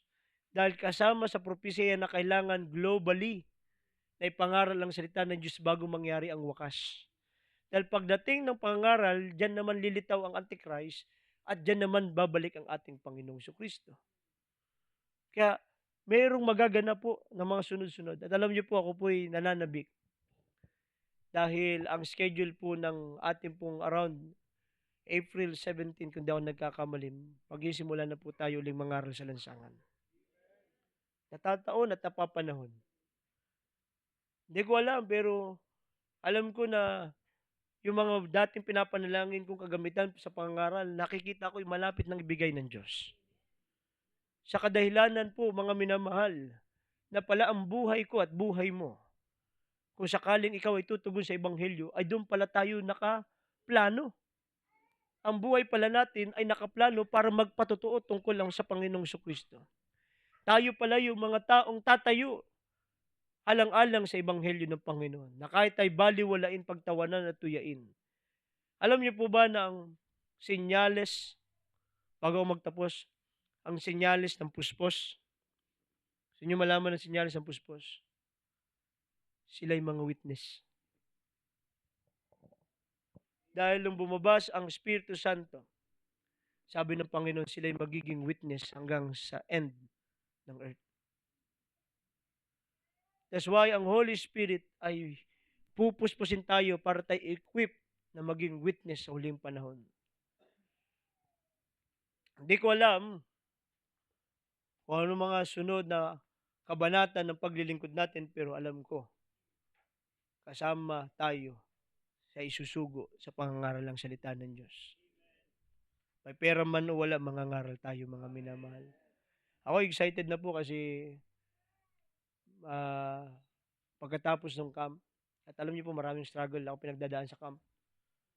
At talagang masyado akong ang dami na kasing nag-back out dun sa sponsor, hindi na po ganun kasapat. Malaki na yung aabunuhan. Gusto ko man lang po sanang i-honor yung mother ko sa birthday niya. Talagang, Lord, talagang alang-alang muna sa gawain mo. Talagang ngayon, even nga yung steak fire, hindi mabili. Gawa na lang uli ng paraan. Pero gayon pa man, ang focus ko ngayon ay hindi na sa mga problema ng simbahan. Ang focus ko na ngayon ay yung April ay mangangaral ng salita ng Diyos. Yun yung goal natin ngayon. Na tayo po ay madidestino dahil nagsisimula na ang kahirapan, ay magsimula na rin tayo mangaral ng salita ng Diyos. Maganda-ganda na yung nauuna. Di ba? Maganda na yung tayo nakakapagsimula na. Kaya tayo po ay sa darating na April, bago po tayo mag-preach, ay ako po ay maglalagay uli ng discipleship class. Para po kayo ay magpatotoo, gusto nyo pang maging bahagi doon sa huling magtatrabaho, sa end times laborer, end times servant.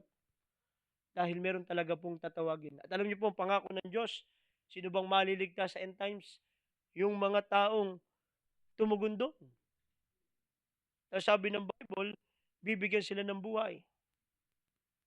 Kaya tayo po alam ko parang sa inyo nakakatakot, pero hindi tayo ng Espiritu. Alam ko po na pag nandyan na yung Holy Spirit, lahat ng takot mawawala. Pag nandyan ang Holy Spirit, lahat ng pangamba at pag-aalala at nakikita natin, hindi po tayo mangangamba dahil aalawin tayo ng banal na Espiritu Santo. Ifo-focus na lang tayo sa goal kasi ito pong mga inutusan bago magkasalan, utos lang ng utos, sunod lang ng sunod eh. Di ba? Kung sinabi, punta ka doon. Kala na ho ako doon eh. Punta ka pa uli. Di ba? Kaya pag nangaral ka dyan sa Santa Teresa, Lord, galing na kami, punta uli kayo doon. O sige, punta uli, mangaral uli dyan. Di ba? Sa kadahilanan, bakit? Kasi kailangan nilang marinig. Hindi kasi po hahatulan ng Diyos ang mundong ito hanggat hindi nila naririnig na may langit at impyerno. Ay mangangatwiran pa yan eh. Kaya sabihin nila, hindi ko po narinig yan. paano ako tatanggap. That's why ang kahulihang gawain ng Diyos at end ng Great Commission ay nasa ating pong mga ministry. Ikaw yun at ako. Meron po tayong mission sa lupa na imbitahin, pilitin. Kung kaya mong isako mo. Papunta rito sa simbahan. Huwag mo naman gagawin, Brother Arman, sa mga anak mong yun, ano? Kung madadala sa mapakasyuan, dalhin. Ay, ang aming lulang yan ay talaga naman, hindi ko alam kung paano namin pipilitin. Bubuhatin na lang namin paparin eh. Sa kadahilanan, yun yung sabi ng Bible. Yun ang sabi ng Bible, talagang pipilitin sila. Hihikayatin pumunta sa gawain ng Diyos. Irarush ng Lord ang Word of God. At darating ang wakas, sabi ng salita ng Panginoon. Darating ang wakas. Kaya gusto ko pong maging part ang BOC doon sa dulo ng Great Commission. Tayo po pala yung nasa hulihan. At sa rewarding, tayo pala yung nasa unahan. Yan ang sabi ng salita ng Diyos. Bakit po? Ulitin ko, bakit? Bakit po special yung nasa alas 5 o 11 hour? Yan sabi ng Mark, sila yung willing i-give up ang lahat para sa Ebanghelyo. Yung mga nauna kasi sa atin, hindi. Hindi nila naisuko lahat. Pero yung nasa end time servant, susuko yan. Kung ikaw ay isang pinili doon, susuko ka man. Lahat, okay lang sa Lord, mawala. I-give up mo lahat. At ako'y naniniwala ay meron po dito nun. At doon naman sa mga ngayon pala nakakarinig na Ebanghelyo, huwag mong sayangin ang imbitasyon sa iyo ng Diyos. Dahil ito'y huli na. Pag ito'y binaliwala mo, baka hindi ka na makarinig ng imbita uli ng Panginoon.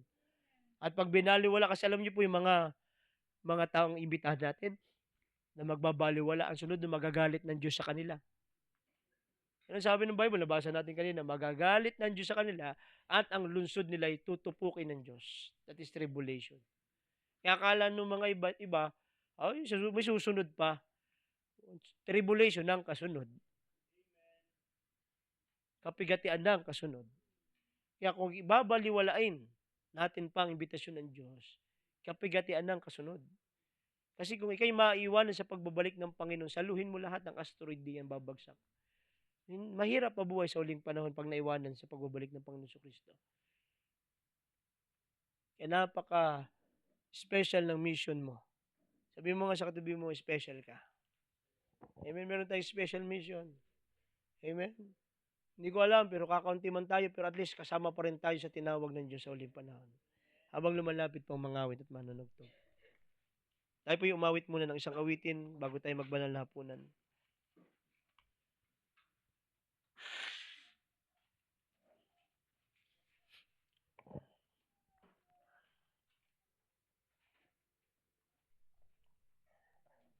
Awitin natin uli yung Till the End of Times.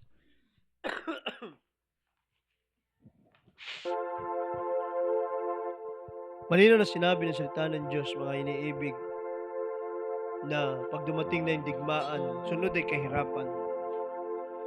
Pero ang pinaka nakakatuwa na ang salita ng Diyos ay globally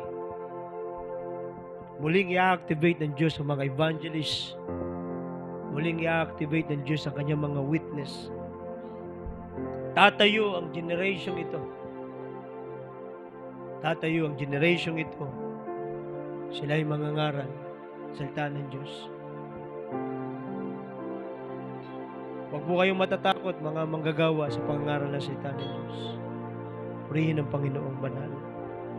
Pagpapatuto tayo, papatuto natin ang kaligtasang binigay ng Panginoon. Bago dumating ang wakas, kailangan munang ipangaral ang salita ng Diyos.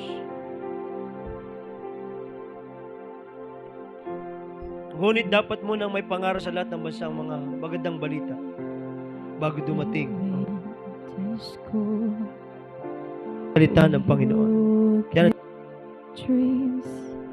Matthew chapter 24 verse 14. Papangaral sa buong sanlibutan ang magandang balita tungkol sa paghahari ng Diyos upang ang lahat ng bansa ay makarinig nito.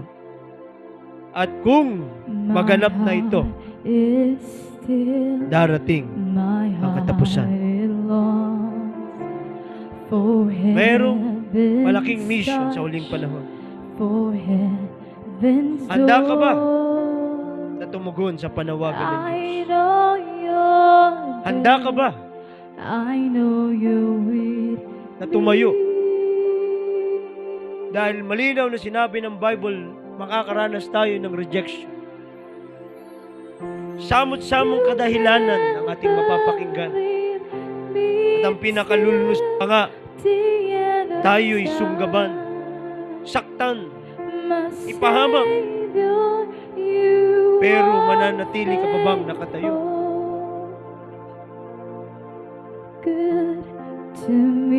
Kaya sa huling panahon ng Great Commission, tatawag ang Diyos sa last hour.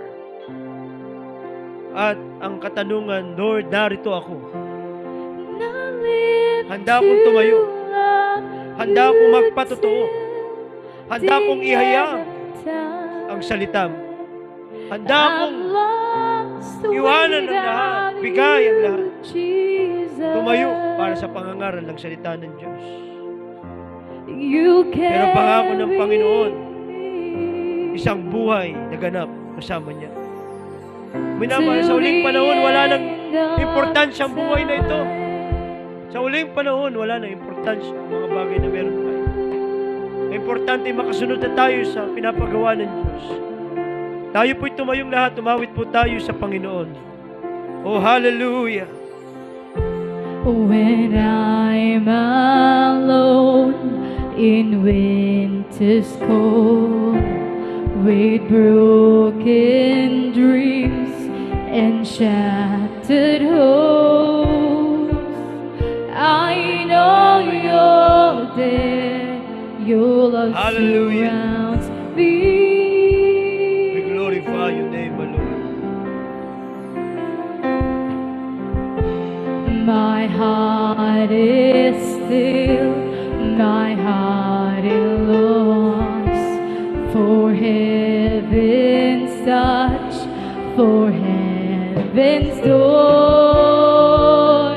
I know you're there, I know Hindi mo tayo pababayaan ng Panginoon sa huling panahon. Yan ay pangahawakan po natin. You never leave Na kahit me tayo'y nabubuhay till the end sa huling of pagsusuko, time. na My bubuhay Savior, sa you dulo ng Great are Commission, faithful. hindi tayo papabayaan You're ng Diyos. good to me Hindi tayo iiwanan ng Panginoon. Ang kailangan natin ay tumindig, sabihan na ang panahon ay kakaunti na. Nagsisimula na ang kahirapan. Nagsisimula na ang huling oras. Kaya lalo nating ibigay ang buhay natin sa Panginoon. Lalo tayong magandog, lalo tayong magtapat, lalo tayong lumakad sa malinis na pamumuhay. I lift my voice, lift up my eyes. Where can I go? Your word is true. Your love is all I hold on to. I give all to follow you.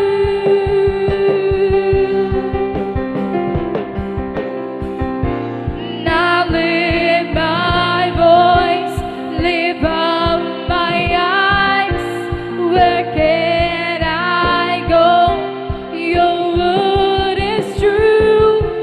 Your love is all I hold on to. I give all to follow you.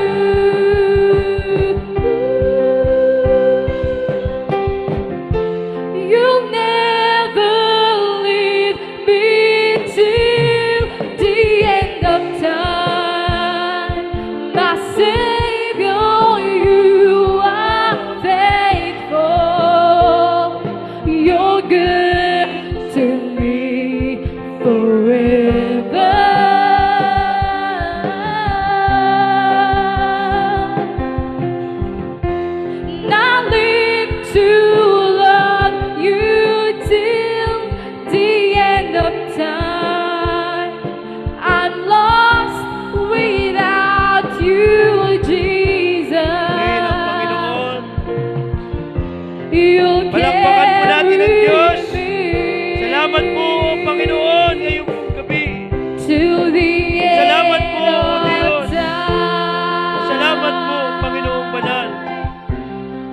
Salamat po, O Diyos. Salamat po, hallelujah. Hallelujah, hallelujah. Bago po ako manalangin, ang pangangaral pong ito hindi pananakot. Sabi ng Panginoon, magaganap ang dapat maganap. Pero isang bagay lang ang pinapangako ng Diyos. Magtutuloy ang pangangaral ng salita ng Panginoon. Ibabangon niya uli ang mga mangangaral. Sila'y tatayo. Sila'y maghahayag ng kabutihan ng Panginoon. Mga minamahal, ito'y huling paanyaya na sa panahon ito. Wala na pong panahon para magtumanggi pa. Dahil kung patuloy tayong tatanggi sa paanyaya ng Diyos, ang kasunod na po ito'y puot. Ang kasunod na po ito'y kapahamakan. Huwag po natin baliwalain ang mga pahayag ng Diyos. Ang mga babala. Sa mga nakakasama ko po at makakasama ko po sa mga pangangaral ng salita ng Diyos, huwag kayong mapanghihinaan ng loob. Huwag kayong maduduwag. Dahil ikaw ay tinawag na bilang manggagawa sa huling oras na ito. Lalo tayong magsumiksik. Puntahan natin ang mga eskinita, ang mga lansangan, ang mga lugar. Magbigay tayo ng mga babasahin. Mag-imbita tayo. Magbabala tayo. Magpaalala tayo. Dahil ito ang mandate natin sa huling panahon na tayo isinusugo upang ipaalala at anyayahan ang mga tao na sinabi ng Panginoon, halina kayo. Handa na ang kasalan ng korderong pinatay. Handa na ang lahat. Handa na ang mansyon. Handa na ang langit. Ang buhay na walang hanggan. Tayo inuutusan ng Diyos. Ako po'y tuwing nananalangin. Ako po'y nangangarap. Ako po'y nag-i-imagine. Ako'y tumatayo uli sa lansangan. Dala ang gitara. Dala ang gamit ng pangaral sa lansangan. Umaawit. Nangangaral, nagbibigay ng babasahin. Sa mga sulok, ako'y napapalwa. Ako'y nananabik. Dahil nakikita ko ang aking sarili. Ako pala ay kasama sa huling manggagawa. At kung ito'y dapat mong makita, ikaw ba'y kasama? Ikaw ba'y kabahagi? Ikaw ay dapat humakbang. Ikaw ay dapat tumayo. Huwag kang panghinaan. Hindi panahon ng panlalamig. Hindi panahon ng pagpukaw sa sanlibutan. Ang panahon ito ay panahon ng pananatili. Dahil sabi ng salita ng Diyos, ang mananatiling tapat ay siyang maliligtas. Hindi na pala panahon ng paglayo. Hindi na pala panahon ng pagbabackslide.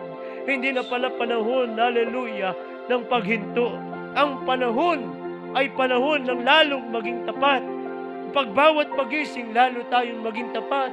Hanggang dumating ba ng kahirapan, magiging tapat. Ang Panginoon ay nag-aanyaya. BOC. Ito ang pinapasabi sa inyo ng Diyos. Halika kayo. Handa ng kasalan. Ang Panginoon ko'y nag-iimbita. Sana'y dumalo kayo. Tayo'y manalangin. Dakilang Diyos. Alam kong kahirapan ay magsisimula na. Mga lindol sa alot magaganap. Patulad ng awiting ito, hindi mo kami pababayaan. Hindi mo pababayaan ang aking mga anak, ang aking pamilya at ang aming mga kamanggagawa. Tatayo po kami. Ano man ang kapalit. Alam kong isusugo mo kami, O Diyos. Ubugin mo po kami. Bigyan mo kami ng tapang. Kami po muling tatayo. Mangangaral sa lansangan. Pagkatapos po ng camp na ito, O Diyos, muli na po kaming mangangaral ng salita mo. Amen. Kami po'y hahakbang na uli. Salamat, Panginoon. Sinusugo mo kami. Gamitin mo po kami. Narito ang aming buhay. Amin pong ginigibap ang lahat para po sa Ebanghelyo mo. Kasangkapanin mo, puspusin mo, tawagin mo, bigyan ng pangitain, panaginip po Diyos, pag-alabin mo, Panginoon. Salamat po, Amang Banal, sa pangalan ni Jesus. Amen and amen. Praise the Lord. Tayo po muna ay magkaloob sa Panginoon. At ngayon po ako po ay kumakatok sa inyo, mga minamahal. Talaga kami po ay sayad na. May pera naman po talaga, hindi na po namin pwedeng galawin. Nangutang na nga lang po ako kanina sa aking mother, makabili lang po ng gatas at gamot ni Kisaya. At para meron po tayong pagsalu-saluhan ngayon pong hapon. At marami pa pong pangangailangan ng camp. At hindi tayo pababayaan ng Diyos, magagawin ng Panginoon. Ang sarap po kasi nung binigay ng Lord sa akin, magka-camp tayo, mag-anniversary tayo, pupuspusin tayo ng Diyos, tapos isusugo na pala tayo ng Diyos sa pangangaral. A very, very perfect timing. Nandiyan na yung gera, magpupur out ang Lord, ang Holy Spirit is coming, come. Tapos pala tayo, mangangaral na pala tayo. Magpapatuto na pala kayo sa labas, sa mga hinuhubog, tuwing Sabado ng gabi, Sabado ng hapon. Ay nako. Kaya tayo po ay kumakatakan yung pastor. Talagang kami po bumibili pa po ng may mga bibiling pang mga kagamitan para sa amin. Hindi na po kami nakabili ng snake wire. Pero umaasa ako sa Panginoon na gagawa po siya ng dakilang bagay bukas. Tayo po na ipimanalangin amang nasa langit. Akin pong hinihiling pagpapala po sa mga bukas kamay na nagtutulong sa amin lagi sa gawain mo. Salamat po sa mga taong sumusuporta po sa amin. Sa kanilang pong bukas kamay na nagmamahal po sa amin. Pagpalain niyo po sila, O Diyos. Sa pangalan ni Jesus. Amen. Magbigay po tayo at pwede po bang pwede magbigay ng tinapay? Sister Risa. Okay, Kuya Riniel, pabigay ng tinapay. Pabilis. At tayo muna ay mag-take ng communion. At malapit na po. Wala na pong isang linggo na lang ang ating camp. Kalbaryo, ang siyang alaala. Mag-take muna tayo. Alam niyo po, kahit po ako inakapo sa pananalapi, hindi ko po. Ayaw po namin itigil ang banal na hapunan. Dahil ito'y utos ng Panginoon. At kung lahat po ay may tinapay na, manalangin po. Ako'y malaya na sa'yo ang papuri, di na ikamatayan, sambahin walang hanggan. Taas po natin ang tinapay. Ito ang katuroang tinanggap ko sa Panginoon at ibinibigay ko naman sa inyo. Nung gabi siyang ipagkanulo ang Panginoong Hesus ay dumampot ng tinapay. Nagpasalamat at pinagpirapira sa iyon at sinabi, ito ang aking katawan na inahandog para sa inyo. Gawin niyo ito bilang pag-aalala sa akin. Ama, narito ang aming pag-aalaala sa iyong anak na namatay sa krus ng Kalbaryo. Salamat sa buhay na ibinigay mo sa amin. Ang aming pong pagkain sama-sama ay kumakatawan sa pagiging isang katawan po namin. Salamat po, O Diyos, iyong pong presensya at pagpapala. Thank you, Jesus, sa pangalan ni Jesus. Amen.